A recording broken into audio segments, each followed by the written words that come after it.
You know what talking point I cannot stand? I can't stand it. Oh, well, you can't say fuck all men and then expect them to protect you, protect women, or you can't expect them to protect you without giving them some autonomy and control over your life. I absolutely can't expect those things. I know I can expect those things because it's things that women are already doing for each other. We're not asking you to do anything that we already don't do. We already have dozens of protective measures we put in for ourselves and other women and girls. We already step in for other women and girls even if we don't know them. We're simply asking y'all to start doing the same because we know y'all have more social and systemic power. Right? The numbers are still high of sexual assault and women getting killed, especially black women, right? They're still so astronomically high. The rates are ridiculous because y'all don't listen to us when we do it. The same way white people have more social and systemic power to dismantle racism is the same thing for men when it comes to toxic masculinity, misogyny, and patriarchy. I don't know why this is so difficult for y'all to understand. Trust me, I hate it. I hate the fact that society doesn't want to listen to the marginalized about how to stop their marginalization. But you know what? It is what the fuck it is. And sometimes we got to go to the people who have the social and systemic power to help us along the way. And that's why we're asking men to do that. And then the point of, oh, well, then you need men around you. You can't not trust men if you want me to protect you is null and void because we're not always going to be around the men that will protect us. Right? I got plenty of black men in my life that wouldn't let nothing pop off if they was around me. Wouldn't let nobody touch me when they didn't 10-foot pole. But I'm not around them all the time. So if something happens to me and I'm not around them, their protection don't mean shit. Their protection means shit, but if I'm around other men and some shit pops off and they feel like, well, they can only or they only should protect women that they know because of their access to those women, how is that going to help me? It also negates that the stats, facts, and figures show that a majority of the crimes that happen to women, black women, they know their perpetrator. They know their perpetrator. That goes for killing, that goes for domestic violence, that goes for sexual assault. And then let's say we really start, defending ourselves in a more lethal way. And I support that. You saying, well, women need to learn how to defend themselves. I support that. But are you ready to support that?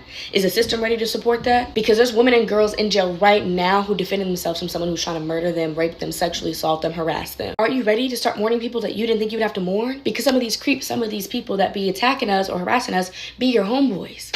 You ready for the t-shirt business to really start booming? I'm simply saying this goes way beyond the, oh, well, women need to defend themselves and you can't not trust men. You can't say fuck all men if you want them to protect you. Women have been defending ourselves. We've been trying to protect ourselves. We're simply asking men for y'all to care enough to do so too. Let's unpack what she said. So she started this video off with a complete lie. Black men did not say they needed nor required to have control over our lives in order to provide black women with protection. What black men did say was that in order to receive protection from them, black women need to respect them. It's that simple. Black women, you cannot disregard, disrespect, or belittle black men every chance you get, then want to pull them in when you want to for them to do your bidding. That is not how that works. My thing is if black women are doing all this protection of one another and have all of these measures in place, what you calling on the black man for? You don't need a man. Remember, you all made that very clear. But it's the buzzwords for me. They like to throw around these overused terms without any real understanding of the meanings and the practices that goes along with these words. Marginalized. Is she trying to insinuate that black men aren't a marginalized population? Is she crazy? Black men have had a target on their back since we've been in this country. We are a marginalized people. Black men and black women in America, whether you like it or not, are a unit. We are a nation. We are one people. Yes, we are a marginalized group. It's not just black women. See, black women like her have taken on the white feminist views and propaganda. White women had issues with the treatment that they were receiving from their men who wouldn't let them own land, businesses, or work. But that was never an issue with us in the black community. Our men did not oppress us in that way. Plus, they weren't the ones making the laws. It was the white men. So when you speak of a misogynistic patriarchy, hun, leave black men out of it because they do not run this country. And then please tell me, what systematic power do black men have? Black men are fighting for their lives against a system that was designed to suppress, emasculate, and destroy them. But also the thing about these women is that they claim they have everything under control, right? But we all know that that's not the case. That's why they're out here trying to Jedi mind trick Black men into coming to their rescue. I don't understand how you can get smart, be condescending and passive aggressive, and think that that's going to make some man want to come and run to your rescue. With the way Black women have been acting, Black men don't owe you nothing, sis. At all. And you damn right. Men should only protect the women in their lives.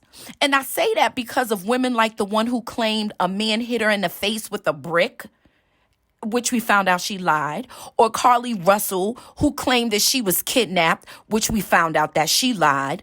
Because what if men would have listened to these lying women and reacted on their word? Those men would be up Schitt's Creek right now, and both them women would have went on about their life while that man was rotting in jail.